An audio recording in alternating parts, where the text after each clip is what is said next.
Մի հարցել Քոչարյանին ասեցիք հաղթանակած նախագահն է եւ հարգում եք իրեն քիչ մի քանի օր առաջ վարչապետ Փաշինյանը հեգնում եւ ծաղրում էր հենց այդ խոսույթը երեք նախագահներին ովքեր որ հաղթանակած են անվանում եւ համարում ինքը ասաց որ այդ դեպքում այդ ոնց է լինում որ եթե հաղթանակած նախագահները չեն ընտրվում եւ ժողովուրդը ձայն չի տալիս այդ նախագահին ասա որովհետեւ ժողովուրդը ով որ ձայն չի տվե մի մասը քոնման անասուն ա եղել որ չի գնահատել ինչ որ ունի մի մասն էլ չի հասկացել չի գնահատել ինչ ունի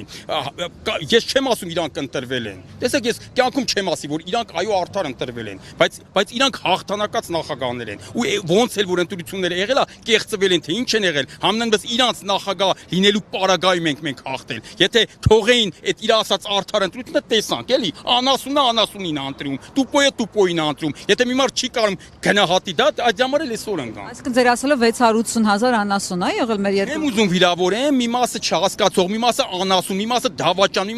մի մասը նախանց, մի մասը մոլորված է եմ ասում, մի մասը մոլորված, հասկանում եք, չեն հասկանում։ Ասենք իսկ այն հասկացող սրիկաներն էլ այդ չհասկացողների ուղեղի վրա կարում են աշխատեն, դե հիմա տեսեք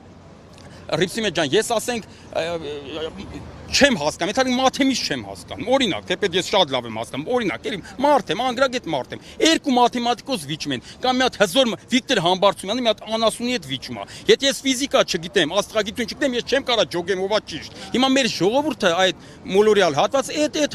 այդ կարգավիճակը չի հասկանում։ Դե ասում են, նա էլ լավ է խոսում, նրա լեզուն ճարտար է, ասենք նա կարող է խապի մարդկանց։ Այդ մարդկանց էլ մեղադրելու չի, հասկանում եք։ Շնորհակալ եմ շատ։ Հաջողություն ձեզ։